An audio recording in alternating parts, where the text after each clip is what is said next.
better roll them dice. You never know if it could change your life. Take a chance, you're neither wrong or right. You never know if you don't roll them dice. You better roll them dice. You never know. Howdy, Rob. Greetings, Matt, from the wind-borne aloft skies of Ophoi. Wind's greetings to you? Yeah, wind's greetings to you, Rob.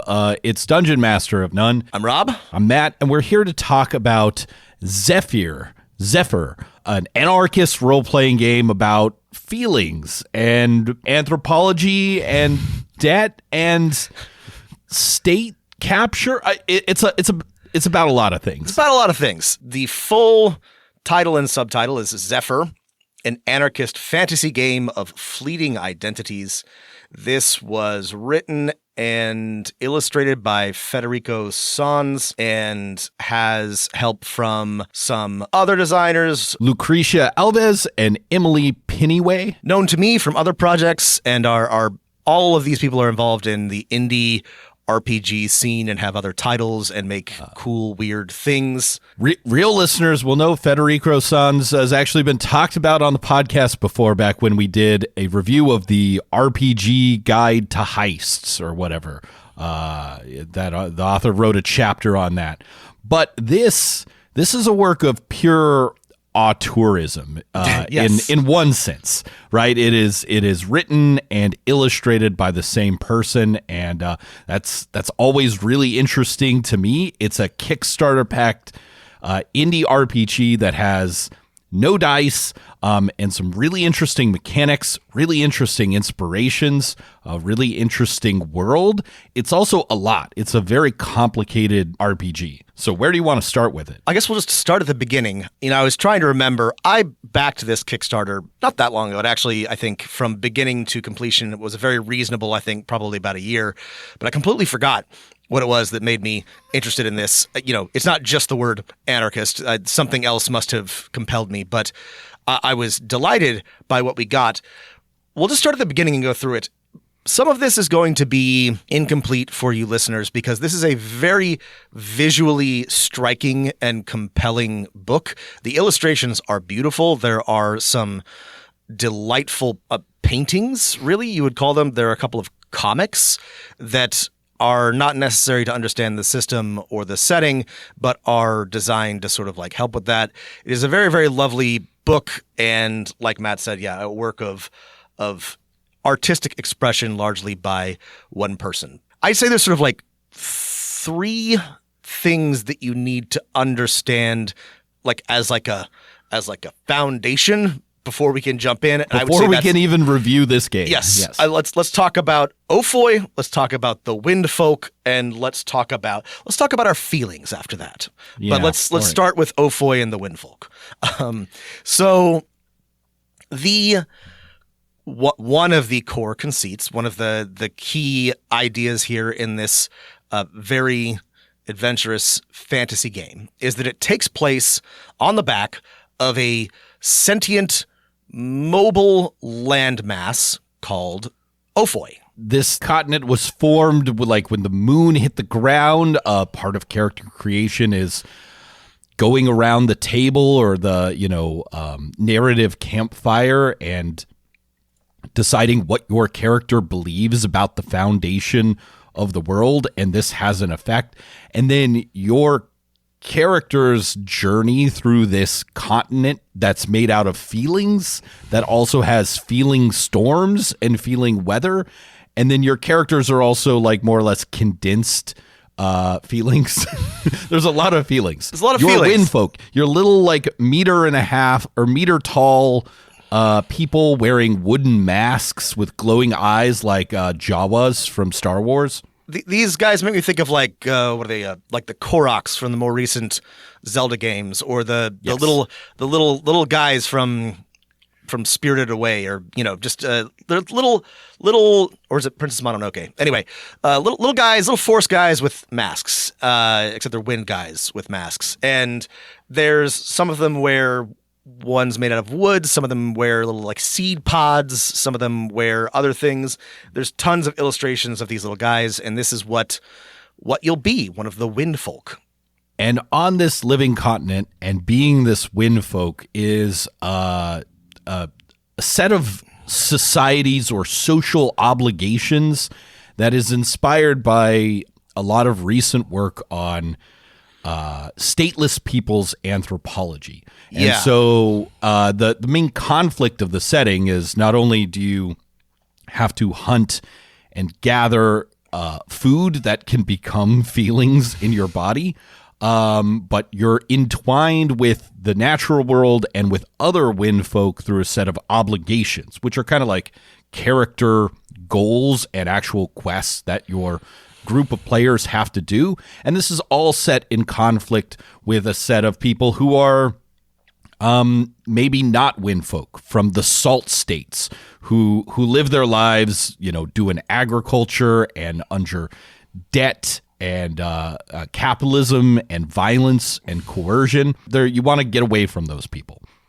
Yeah. So the feelings in question. So Ophoi, the continent, breathes out, and its breath, or both, is constituted of things that are both feelings, but also very real and can be gathered and shaped. And you are both a part of them, but also the world is made out of these various feelings.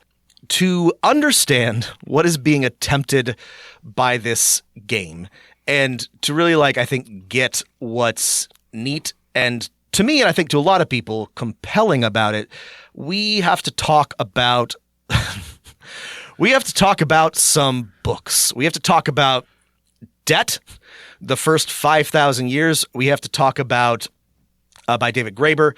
We have to talk about James C. Scott's Seeing Like a State and a couple of other things. Fortunately for you listeners, Matt and I have read not every book on this list, but many of them. Most of them. Most of them. Between the two of us, we have pretty good coverage of this. And you're either sitting on the edge of your seat or rolling your eyes at this point. So just bear with us, because it is not as boring as it sounds. And I think it's actually, when we get to the end, I think I want to talk about why I think this is actually a really, really interesting way to approach a role-playing game. But before we can even talk about the game, we gotta talk a little bit about the foundations of play and the world that's being built here. I mean, one of the things I'd really like to see from an indie RPG is doing something that is so out there and so different than other things that I have seen before. The problem is that at least I, as a critic, lack the language to quickly and in shorthand describe it in a fast way, where I can't be oh, this is Fate, but it draws on, the 1990s BBC Merlin miniseries or something, the things we're always doing. It doesn't draw on any of those things. It draws on the anthropology of stateless people, which, if you're not interested in, maybe this isn't the game for you. However, if you are that sounds interesting, I haven't read the books, you would probably still enjoy reading this role-playing game. One of the criticisms, especially of Dungeons and Dragons, but of most RPGs that has been emerging in recent years, that I go back and forth on, but I think is valid, is that they are all rooted in sort of a acquisitive, extractive, exploitative, maybe imperialist, colonialist mindset, right? A lot of them are rooted in going and killing something and getting loot. That is the gameplay loop that feeds a lot of games, even if they are not explicitly, endorsing or supporting or celebrating that action. And there are a lot of people who are saying, why can't we have more games that are not rooted in this explicitly Western extractive mindset? And some games attempt that, but often have the same mechanical roots. Zephyr, right? They're a critique from the inside. Yeah. Your character is in debt to a capitalist system, right, and you hate it, and you're trying to get out, but it's still about that system. And this is really not about that. Zephyr's gameplay and storytelling and function is fundamentally built from a different foundation. And I think that's really cool and interesting. Whether or not it is fun remains to be seen. And Matt and I will talk about it. I have opinions that I'll save for the end, but I think this is a really, really bold idea because it's really hard to do, right? It's really hard to make a clean break from like the history of, all heretofore created RPGs. And sometimes it's not a good idea to do that because you are asking a lot of your players. But this is a very bold attempt to say, what if we played an entirely different type of game that is still like a TTRPG? Okay, then let's get back to our anthropology about stateless people, Yes. right? And I'm drawing here on David Graeber, I forget his co-authors' names, The Dawn of Everything, James Wingrove, James C. Scott's Seeing Like a State, a really great recent book of his, Against the Grain, about agriculture. And, so these authors, they're writing kind of these secondary books where they're taking a lot of other anthropologists' works and combining them. But it's really, really fascinating. And if you're not, let's say, an anthropologist or like some kind of social scientist or something, you'll still enjoy reading these books. And they go into a lot of the ways that people outside of state hierarchies see the world. I think Graeber's books especially are very accessible, even if you're not like an academic. And Debt, the first 5,000 years, is one of those books that fundamentally changed my worldview forever. I've been waiting for somebody to explain to me why it's wrong or present like a valid critique of what Graeber lays out in it, and I have yet to encounter it, which has been a real mindfuck. Like we're talking about several thousand pages of anthropological research cited in this introductory paragraph. But I think Debt is a really good one for understanding what's happening in this game, because one of the things that Graeber points out, one of the fundamental things he's trying to do with Debt the first 5,000 years is, one, he's challenging. Matt, I don't know if this is true of you, but American students especially are taught that the origins of sort of like the modern economy or capital is in sort of like a primitive barter system, right? Yeah. Like you would go and you had eggs and you would take it to your local cobbler and you would trade them eggs for fixing your boot or something like that, right? And Graeber points out that this is ridiculous. That this is not how any like early modern economy has ever worked. That would not like function in any meaningful way. And he points out that most of them worked on some sort of debt or obligation system, right? And varying degrees of, like they're codified in certain ways. Sometimes it's a loose set of obligations. Sometimes it's a very like strict set of obligations marked on things like sticks or with stones and things like that. And that this is what our modern economy and especially our currency systems emerged out of. This is a broad generalization, but I think the example he gives is that, in a very small community, I say to you, Rob, like, hey, that's a really nice pair of shoes that you made. And you, being my friend and community member and neighbor, would just give me one. That's like expected of you. And then, either formally or informally, there would be a tally. And then, I would have to go like pirate some DVDs for you later next year. Right. I mean, and this is not just something that he's just like making up. There's tons of historical and anthropological research that he marshals to make this point. And what seems to be true is that in like most pre-modern, early modern societies, people just sort of like either everyone knew, right, that Matt gave me some nice shoes and, he owes me, right? And it would be expected at some point, that obligation would be returned. Not in like that wouldn't be forced. It would just be sort of like a social expectation most of the time, right? And there's a whole lot of like fuzziness to this because that's kind of how human social relations work. Like it's not, exactly set in stone. It's not always codified by laws. You have obligations to other human beings based on your relationships to them and your relationships with them, which the more time that has passed, the more I think about it, the more it seems inscrutably correct. But that's one of the sort of like key assumptions of the world that Zephyr is taking place in, is this idea of obligations. An idea of obligation, a breaking down of the distinction between the human and the natural. We're not seeing these as like the hard lines we do in modern society, right? Man versus nature, man versus God. Like, these are not broken down anyway. And so this game is an attempt to create a world, at least from my perspective, that doesn't have those distinctions.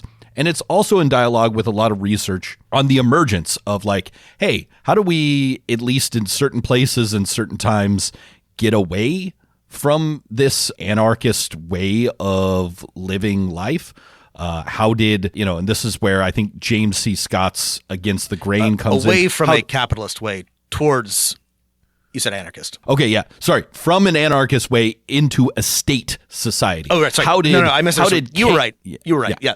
How do we move from this to a capitalist state? How do we become a stated people instead of a bunch of stateless people? Right. And I think there's some compelling arguments is that a state is just like, a crazy protection racket that was able to graft itself on to some early horticultural economies throughout the world. And like people tried to get away and leave those that hierarchy because it's unpleasant to be in. But state, one of the technologies of the state was being able to mobilize violence in new ways, and that kind of got people stuck.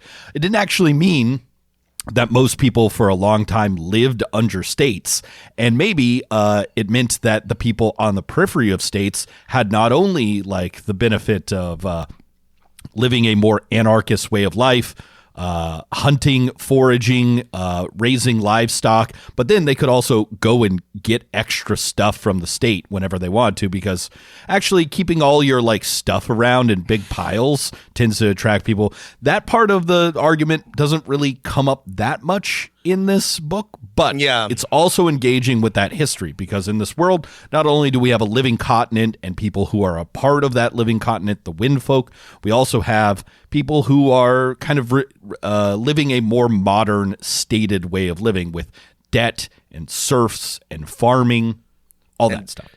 More advanced technologies of mostly of extraction and violence. Look, well, I think the author would say maybe not more advanced, but more violent. That's a great point. More violent. Well, and this brings me to a point, like, a lot of what we're going to say about this sounds like, and I mean this in the nicest possible way, hippie shit. And I often find myself, as I'm reading like Graeber's stuff and Scott's stuff, being like, what is this fucking, pinko hippie bullshit? But like, I also think that's, I don't know, like a reaction that's been beaten into me, because a lot of it is very like, it's very smart, it's very well researched, and it's a very like keen understanding of the world we live in and like human relations. When you say something like humans are not separate from the earth, we exist with it and in relationship to it and are made out of it and return to it. That sounds like something that you would hear Pocahontas say in a Disney movie, but it's also true. It's also like when you think about undeniably true. It's undeniably true. And in the same way, a lot of these things sound like, what you kind of a little ridiculous, but they are very much true. And I think, this is a very interesting way to access those ideas and interact with them. The world of Zephyr makes explicit, right? Like the Windfolk, which you play, are actually made out of the same like feelings breathed out from Ophoi, of which Ophoi is constructed. So I know TTRPGs authors who use subtext, and they're all cowards. No, in the text, you are made of the world. Like to make your character, someone in your community put up a little, essentially scarecrow with a shard of a dead zombified king that was ritually made by your community, and then the world breathed life into it.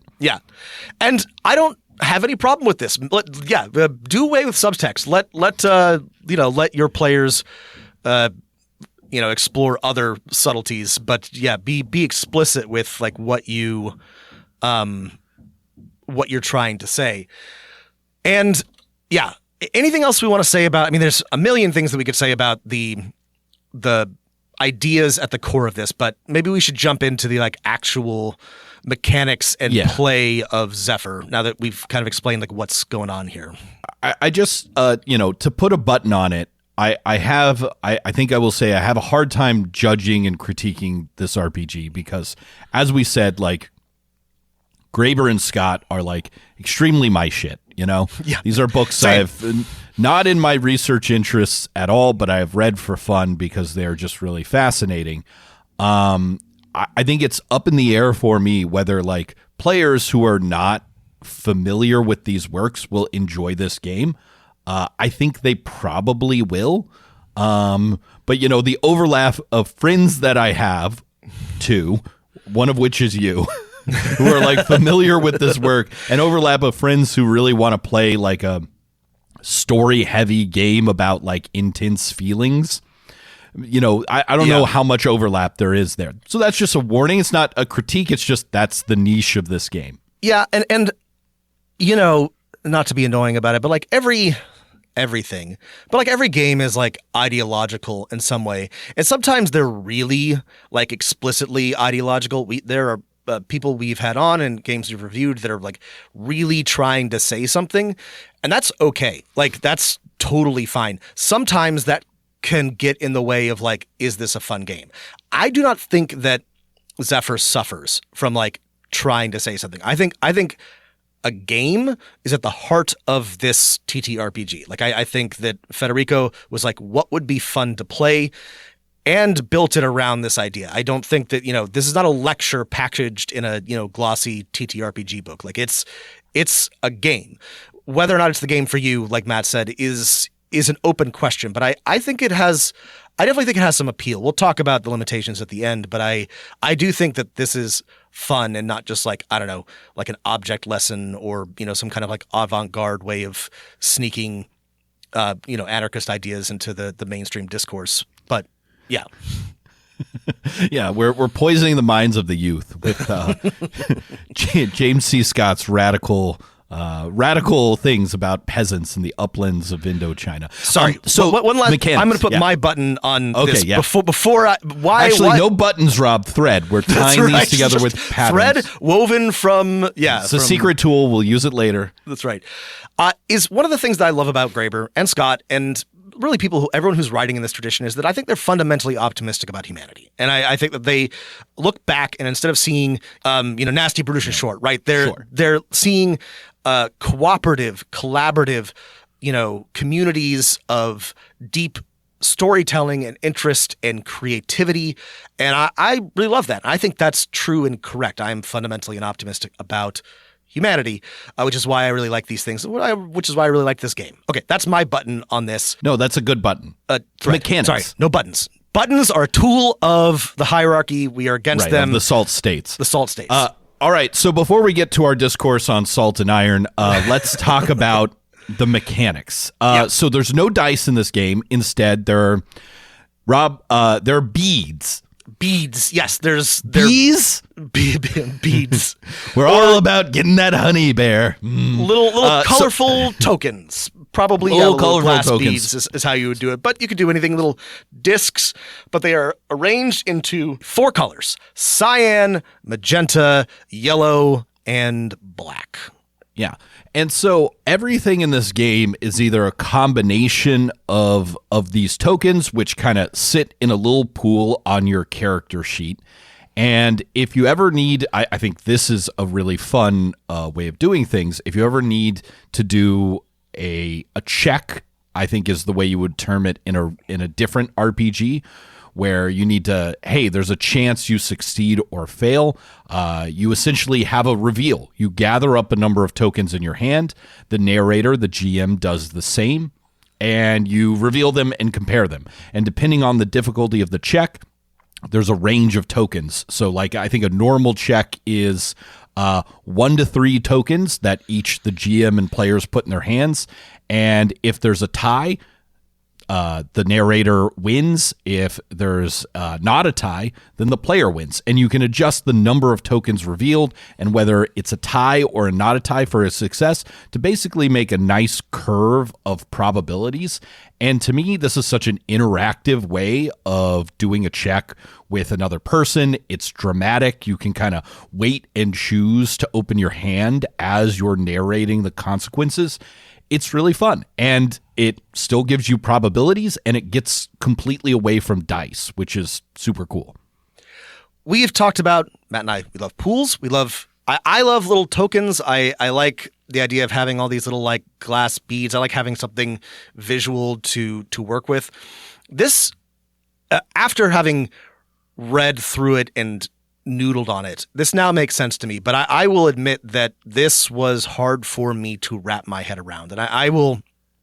And Matt, you're better at math and probabilities than I am, so maybe this was easier for you. But like as an example, right, an easy reveal means you and the narrator, the GM, choose between 1 and 5. 4. Very easy. 1 and 5. 1 and 5, yes. 1 and 5 tokens, right? In my mind, I am understanding that means that there is a greater chance of you succeeding. But unlike when I am picturing in my mind the outcomes of rolling like a 3d6 or a d20, I am struggling immensely with understand. Like it doesn't naturally, the probabilities don't reveal themselves to me in the same way. From very easy to unthinkable, I believe the probabilities go from 80% chance of success, 75, 66, 50, 33, and 25% of chance of success, which is, listen, if we're talking about like when we actually want to roll, that's pretty much the range we want. Yeah. It works perfectly. There's no dice. Yeah. The probabilities map very similarly to a lot of the dice systems that we use, and it's fun. It's a very simple like bidding game, except you're bidding in secret and you do a dramatic reveal. And I expect to see this system again. I've actually encountered in a game that a friend of mine is working on, a similar type of system based around tokens. I think this is a really cool idea, and there's a lot of different ways you can go with this. One of the cool things about this one is you've got these 4 colors, and your Zephyr, your Windfolk, is made up of these colors. And when you are revealing things, you can choose which of them to use, and there are different interactions based on what you choose. There are different interactions based on like what you have in your your feelings pool. The core mechanic, the reveal, is actually very, very simple, but there's a lot of things around it that complicate and make it interesting. I think it's a really, really cool system, and this is the only thing you have to know mechanically, right? That all checks are reveals, and they're all some version of this, which I think is really great. And we can't talk about the reveal without talking about the rest of the mechanics. So this is a narrative-heavy game about your little masked windfolk people, wandering around the continent, fulfilling their obligations, hunting, gathering, cooking, creating feelings and bonds with nature, maybe dramatically running away or confronting some people who are not great from the salt states who might want to do them harm, dealing with obstacles of nature and beasts and things like that. But this, despite its narrativeness, and as Rob said earlier, this is hippie shit. This is an incredibly detailed and complex set of systems, because in addition to just this simple reveal mechanic, every character based on their clan has a different approach to what are the main 6 emotions of the game, which have a different unique combination of these multicolored tokens. You have your total pool, your constitution, which if you lose all of it, you dissolve into nothing. You will also your character is driven by their obligations. There are obligations like can create bonds, which can give you more power. Your obligations, the amount of obligations you have determines the number of technologies your character has, which is cool things that they can do. Each of your characters has a bunch of different traits at character creation. Session 0 here is a must. I think it's probably will take you 3 or 4 hours to get through. You also have like stuff that you've built or own that has like its own load.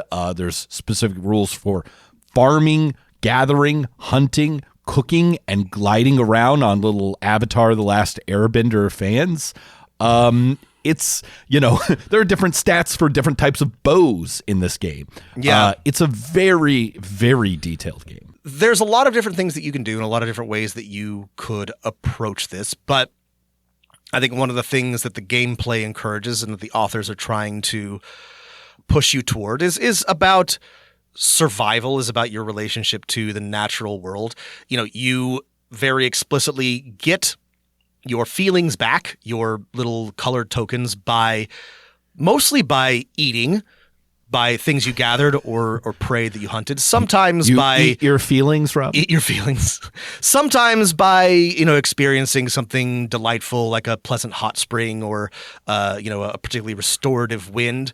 But a lot of the game, if you're doing anything that requires exertion, anything challenging, you'll use your tokens, and so you'll need to hunt and cook and prepare food. And there are really like neat rules for hunting and gathering, and depending on your clan and your technologies and your traits, you're good at some and not so good at others. And you will probably, depending on your narrator and depending on how the game goes, spend a lot of time doing that kind of thing, which to some people is fun and I like the rules. It seems like it would be fun, but you are not going to be doing, or you will, if you play the game as written, it'll be a lot of, just trying to stay alive, trying to exist in nature, trying to explore and wander and find tasty and useful things and fulfill your obligations. Essentially, you're going to, after creating your characters and coming up with your origins and personalities and obligations, the game is essentially asking you to take one of the 5 beautifully illustrated maps, plunk them on the table, say, where are we? Okay, where do you want to go? And then, use the tables of weird obstacles and weird creatures and put those in the path of your characters, right? It's very much a explore the world type of game, of course, until it isn't, until something really bad happens. Let's talk about obligations in specific for a moment, because there's a few different systems. There's bonds and feelings, like Matt said. There's entwining, which is interesting. There's fetishes and patterns, but obligations is one of the key drivers of your character and the game. And obligations are linked to this idea of Ophoi, which is a number, right? It is sort of like a quantifiable amount. But you're basically anything that you would do, any trade that you would make, any resource that you would acquire, especially any technology or tool, is going to come with a kind of obligation or an Ophoi. And one of the interesting things about this is, there's rules for determining how much any given obligation should cost in Ophoi, but then you're encouraged to consider that it would cost 1 more or 1 less than what you actually came up with, because this is how sort of obligations work in Windfolk society. It wouldn't be done to precisely charge somebody a certain amount for exactly. That's not how we're doing things here in our beautiful anarchist Windfolk society. Your character will, as throughout character creation, based on the things that you will have an obligation to a single person or to a clan or to a place, to a, you could have an obligation to a herd of wildebeests, depending on how things turn out. You have all of these things that are written down and known to you and sometimes quantified in the form of a fetish or Ophoi. And these are important drivers of the game. These are the things that you are going to be trying to fulfill your obligations, right? Now, here's, I think, my main criticism of this game. which is that it has all these beautiful interlocking systems at which obligations intersect with most of them, like mechanically, like how you spend your tokens, how you grow your character, etc. Narratively, it is suggested that's like obligations should drive play. You're a group of winfolk, you're going around, you're finding where your obligations are and in some way trying to fulfill them. A lot of the other parts of the game, the traits, the clans, the technologies are all like really filled out for you. And obligations are just like kind of a blank space. There's, I think, one example given. And then, of course, you could go look at the pre-generated characters for some more examples. But that's like not really in the player part of the book. So my initial thought reading this was like, this will be a lot of fun to create these, little magical winfolk characters with these cool wooden masks. And I think when we get to the obligation part, I feel like my players in this completely alien world, not only because it's about a stateless society and all my players are from states, but it's fantastical in ways that are hard to describe in like an easy shorthand, going to have a hard time writing the outline of an obligation. And the responsibility is kind of on them to come up with what their obligations that are driving their characters are. Yeah, I think that's right. And a lot of the stuff in this book is, I don't know, it's big brain stuff, right? But it's pretty well explained and made accessible. The obligations they make sense to me. Like Matt said, he and I are probably the precise target demographic for this book, having read a lot of the foundational material. I don't know that it's going to make sense to the average player, and you can use the pre-generated characters to get a good idea of like what an obligation should look like. But I do think that this is going to be the hardest part of character creation, is coming up with good, compelling, realistic within the fiction obligations. This is genuinely, like Matt said, kind of definitely like a stumbling point. Right, because you kind of need to know and have already fully grasped how this world works to write your obligation. And I don't know if this is an easy problem to solve, but like I felt like a table of like, this for that at here and because of this would make sense. And you can always reference other parts of your character sheet. I think I'll say I could create a great obligation for my character if I was playing in the game run by the author of this book. I'd have no problem doing it. Yeah. Same. Yeah. It is, I don't think it's like insurmountable, but because they're so important to the game and to the game session itself, it is, I would have also liked maybe a few more examples or maybe even a table. It's weird because or maybe it's not weird, I don't know. Many parts of this game are meticulously detailed, and there are subsystems for all kinds of stuff, really like good and thorough ones. But obligations is a little thin. Yeah, I feel like there could have been more there. Right. Yeah. There's all these, systems for what the weather is and how to change it and how to what I like about this system. How to glide, how to hunt, how to farm, wind. Yeah. Right. There's no distinction between like magically affecting your environment, being a person, nature, and the technologies and like stuff you possess. It's all the same thing, right? Which I think is a really cool way of looking at a fantasy world, right? Essentially, some parts of the game, your character is doing magic through feelings, but it's not described that way. And that's so cool. Yeah.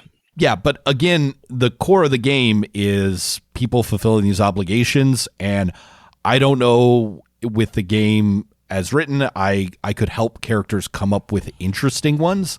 I think what I would do is write down 20 and put them out on note cards on the table and let players just pick one. I think that would work. I mean, they don't have to be They can be personalized, but you could And they don't pick have to be super detailed. Yeah, you but could they're pick so from like, important. an old hunter of the earthen folk helped me learn how to do this. And, or I was sick and this village of rot barks helped me do whatever. Like, you could come up with like a 20 note cards with like some pretty simple obligations on them.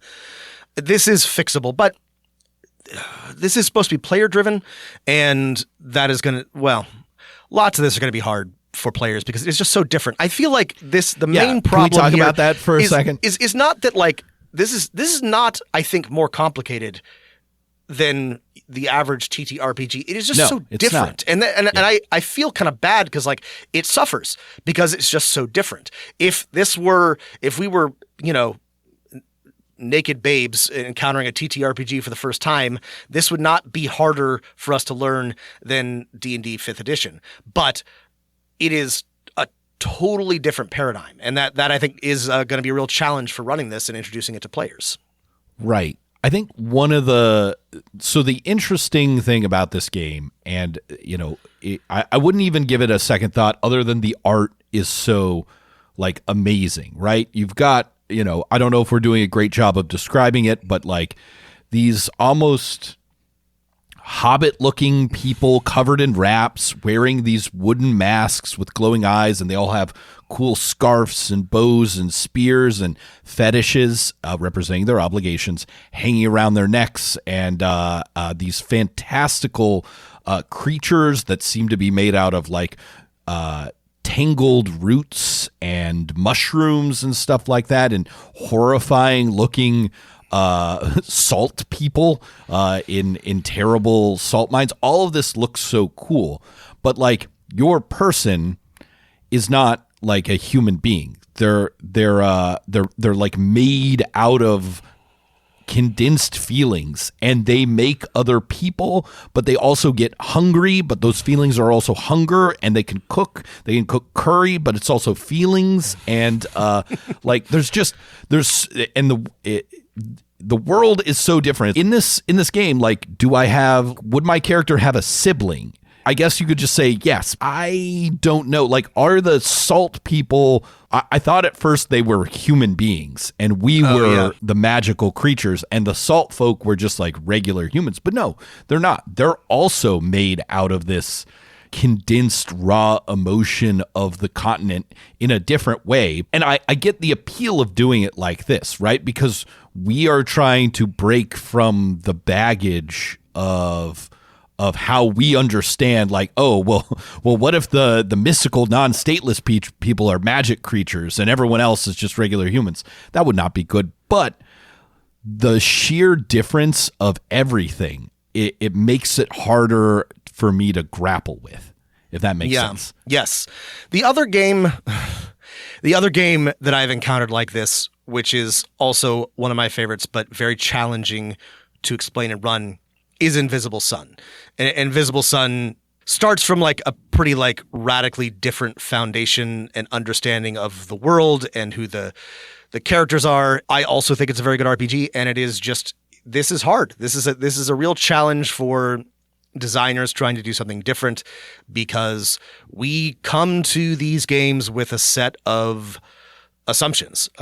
One of those assumptions, believe it or not, is like, can I play as a human? Right? Like, it does not matter like what type of game you're playing. I think a lot of people come to the table expecting to be able to play as a human being, even if, it's the rest of the world is radically different.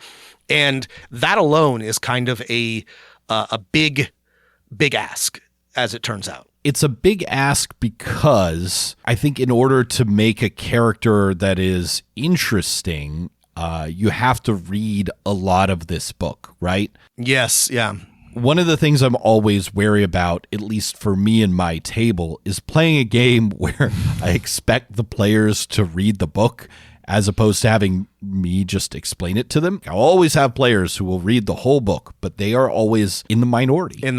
Yeah.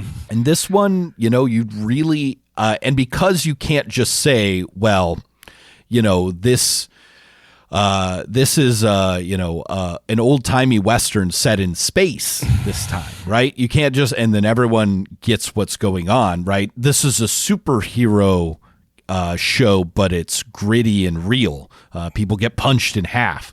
They don't know, there's nothing where you can just say, this is X, right? Because if you listen to the beginning of this episode, you notice Rob and I struggling to give a one paragraph encompassing description of the game.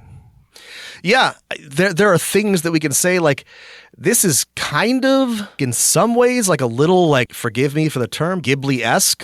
If you did want to play games set in the wonderful, weird, natural world of Princess Mononoke or Spirited Away or something like that. There are elements of that in this, and you can see some of the inspirations, but it's not really like anything else, right? It's really I recognize a lot of the game design roots and a lot of the narrative roots of this, but they have been taken in a radical direction, right?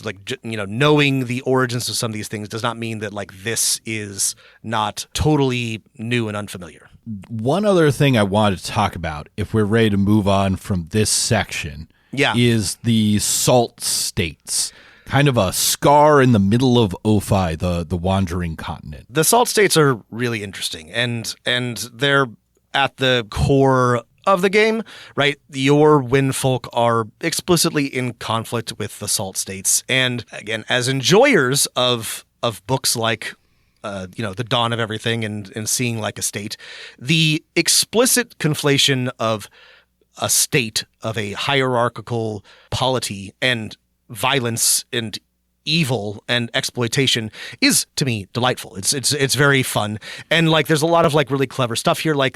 These are the only people who practice agriculture in a large way. They grow grain, but you can't get all of your four feelings from grain. You can't get fully nourished. So all of the people in the salt states are in a state of sort of starvation or malnutrition, which is actually feelings-wise, accurate to when you look at really early agricultural societies, as they were much less healthy than the hunter-gatherers that they had moved on from, but they can make swords and things. And like Matt said, we know TTRPG writers who use subtext, and they are cowards. I like the salt states a lot.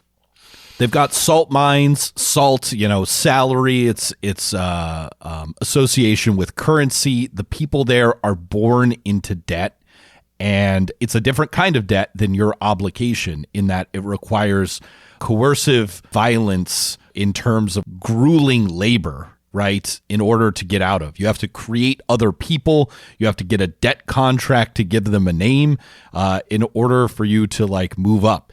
And contrasting with the hunting, foraging, and horticulture of your people, which is not seen as work. It's hey, this is where you want to hung the jerk that invented work. And they also have guns and swords. And if your character is ever unfortunate enough to actually interact with them, the mechanics for using those break the game. Literally, your character sheet will become broken as you are dropping tokens on it and punching holes where those tokens land to represent that part of your character is now destroyed. And your characters will read about this, or if they interact it, they will want to raid these people and in some way disrupt how they're living because it's so different than the way you live. Well, and this is why I think it's important. Like Matt, I thought that the salt states were a different species, a different creature at the beginning, but I actually think it's important that they are also Windfolk.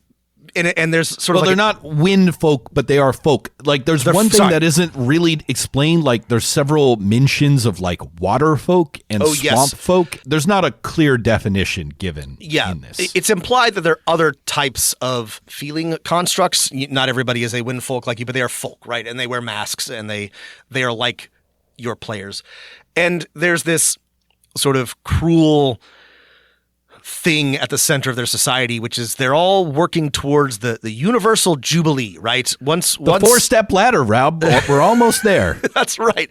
Once all of society is united under a single ruler, that ruler will be able to forgive globalism, Rob. It's globalism. forgive all debts, right? So many of these salt staters are trying, to do the right thing, trying to bring everyone under their lord's aegis so they can all be free. But no lord is going to willingly give up their power, so they are all constantly locked in battle with each other.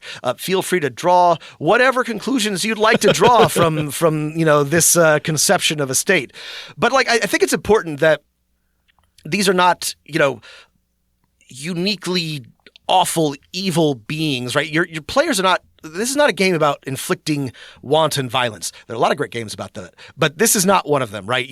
When you hunt, your players are encouraged to, be considerate of the things they hunt. You have to do, if you don't want to be, don't want to suffer the consequences, you need to do a shedding. You need to, essentially shed blood after you have killed to show that you take it seriously.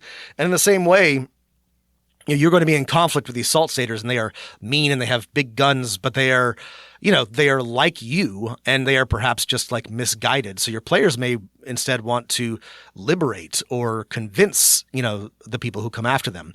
But one cool bit about this is probably the most terrifying foe that your players will encounter is a hero. A hero of the salt states. Ugh, don't like it. Scary. Somebody who carries a sword and, heroically charges off into the wilderness to make safe the dark places of the world, who protects the salt staters from the nasty other outside. And yeah, these are incredibly powerful and dangerous foes who you are encouraged to run away from and definitely not fight. This part of the game was incredibly fascinating to me, and I absolutely loved it mechanically and, of course, in the lore. And it brings me, I guess, to the last part of the game, which is what kind of game should you run here? And the author here, Federico, gives us clear advice. He's like, I like to play games specifically with my friends and specifically over a very long period of time. And I think that is absolutely the case for this game. I would never run a one-shot with this system because it's so much about character, not exactly growth, right? Because that's a salt state concept, but change over time and gaining and losing obligations in a never-ending pattern, right? Which on the beautiful character sheets you see illustrated, and you actually draw, threads that show this happening. The character sheets are a work of art, by the way. They are. They're really fascinating, yeah. Because I think this would be a game that would be best played over 10, 15, 20 sessions. I really enjoyed looking at this game. I enjoyed and sometimes struggled with reading this book. I don't think I will ever play this game. However, I'm so glad I read it. I will be thinking about it for a long time. Yeah, I really liked this section on running the game, and the way that Federico describes it is very appealing to me, right? So it would go something like you roll, or you start the game and you determine where you are on Ophoi, and your players look at their sheets and they say, oh, I'm a little short on, cyan tokens or something, we need to hunt or we need to gather. And then you've done that. And then you're like, oh, well, we're right here. And I have an obligation to a village that's in the cyan plaque, which we're not too close to, so we really ought to go to that. And you can kind of see how gameplay would just sort of emerge organically from just, this is what's on my character sheet. This is what we've been doing. And that's very appealing to me. Whether or not that would actually work for most groups is definitely questionable, but I can see in my mind how you could just sit down and just the session would just sort of unfold from what needs to be done, and that would be really fun to do, and also be really fun to be the GM for, because you wouldn't be doing so much driving. You're doing interjections, you're explaining, you're providing context, but the players know what to do because it's all right there. Right. They have all these abilities to move around, to hunt, to cook, to glide, to change the weather. And in a way, you're just responding and kind of seeing what happens. I really like that. I think I have like one other big thought at the end of this game, and I don't know where to place it. Well, let me. One more thing. Let's talk more about running the game. No. I mean, that's basically it. And this section is short, but I think actually like very useful. We often say that we want a RPG to come with a sample adventure. This does not. I'm not going to ding it for it though, because it would be impossible to write. Yeah, it couldn't be done, and Federico has explained it and given us a pretty good section on how he runs the game. And, I think we should listen to him because clearly, this isn't something that came up without obvious substantial playtesting. So I trust Federico's judgment on this. I was in Matt's shoes until the very end. I was like, this is really interesting. I don't really know if this is for me. I can't see myself running this. I still don't know when I would ever run this, but when I got to the end, I was like, you know what? I actually think I would really like to play this game. I think I actually would run this. I don't know if I have a group in mind. I don't know like when that would happen, but I definitely could. I think this would be fun. I guess it's sort of like the thing that I came to at the end. And I'm sort of like, because we read a lot of things that are just like not for me that I really enjoyed reading and I think are great games, but I'm probably never going to run. We talked about Draw Steel, which I think is a great game and really cool. Yeah. I don't think I really want to run Draw Steel, but I do kind of want to run Zephyr, because, and this is the thing that I wasn't sure about, right? I want to run this. Yeah. I knew I would like this. I knew I would be interested, and I love reading RPGs even if I'm not going to run them because I get a lot of ideas. I think it's interesting. I like to think about mechanics and settings.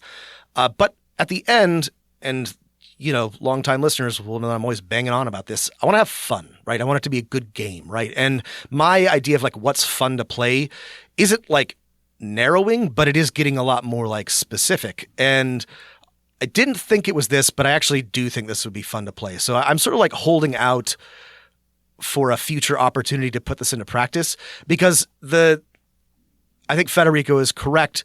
You want to play this slowly, deliberately, and consistently with a group of people that is okay taking it slow and exploring in-game and out-of-game feelings. And sorry, we've said feelings a lot. And I don't want to make it this isn't like, it isn't necessarily like, like a therapy session game. Like when we say feelings, it's just like, it's more thoughtful and introspective, and you're engaging with your PC's emotional states and the world around them because they're all driven by emotions more so than in other games. But it is still going to require some a thoughtful group, I guess, to do well.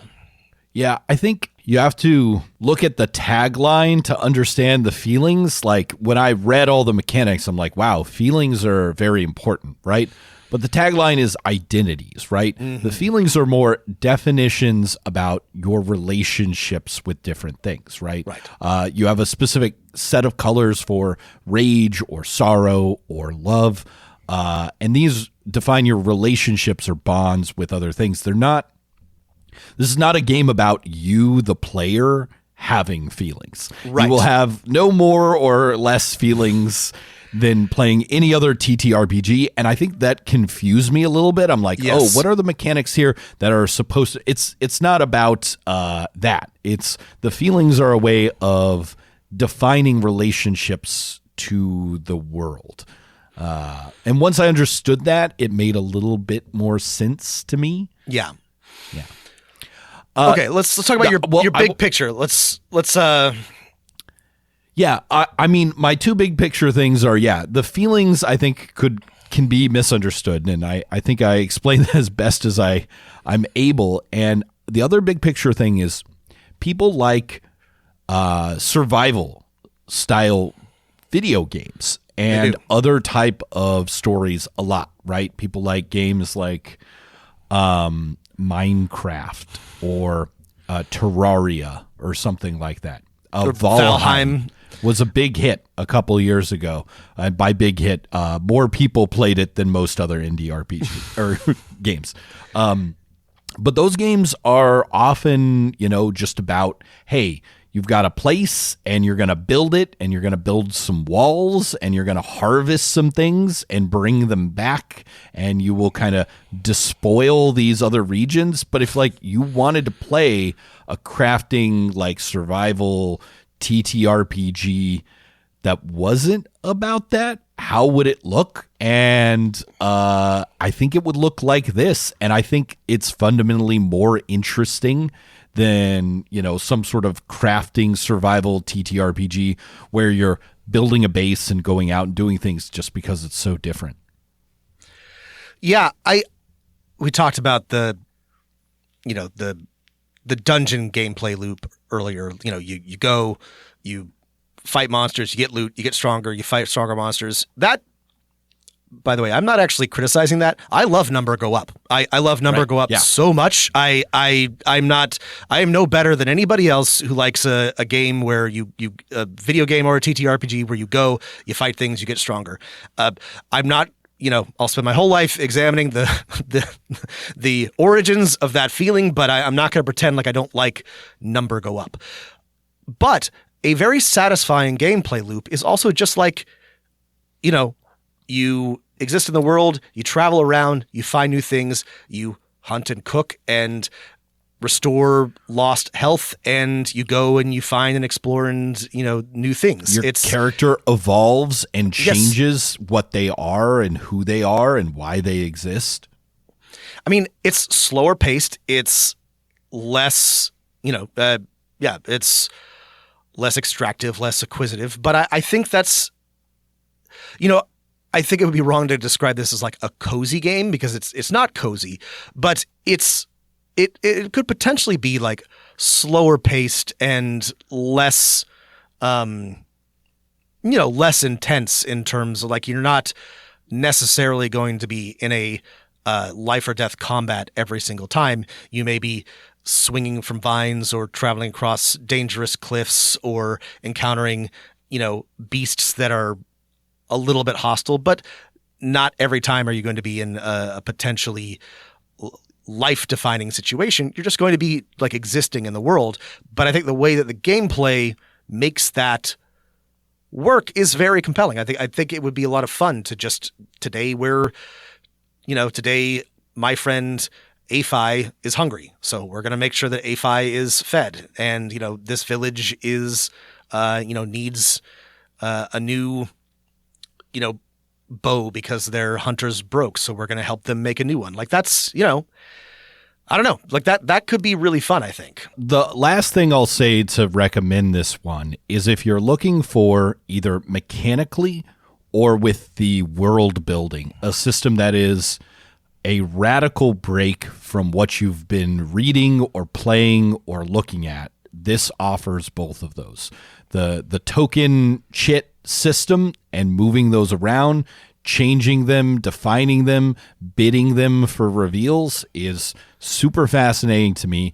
And to look at a fantasy world that has much fewer touchstones, than this is, Roman era Earth, but with magic, is such a radical break from that. If you wanted to look at something like that, right? If you were interested in the cozy game about cooking and exploring, but were dissatisfied with a game that's this is Studio Ghibli mashed with Zelda using the 5e mechanics. If you're that's actually not what I was looking for. If you're looking for something that's so radically different, give this a read. Yeah, I guess the last thing I'll say, and I think that we've made this clear, sometimes we read things that are really out there and that we enjoy and maybe even recommend, but mostly from a perspective of curiosity, or you could borrow or adapt this. I want to make clear that this is a full, in my opinion, very well designed, playable game that I think has a lot to recommend it.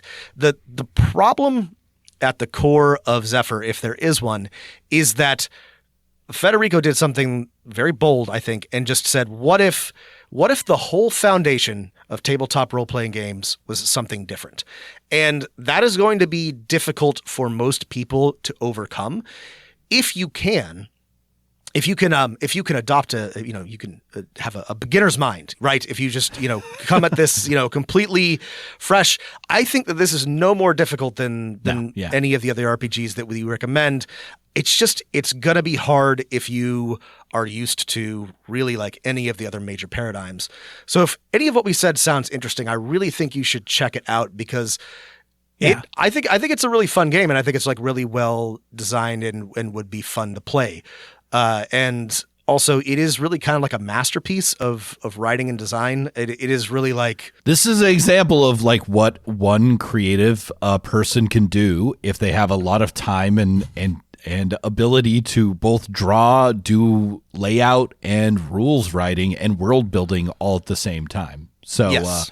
We very rarely do we look at games where the person who has written the text has also done the art, and it's super cool when we do. Yeah. Link in the show notes to Zephyr if you want to check it out. Like I said, I will be thinking about this forever, and I will be almost certainly buying the next game that Sans makes. This is really something.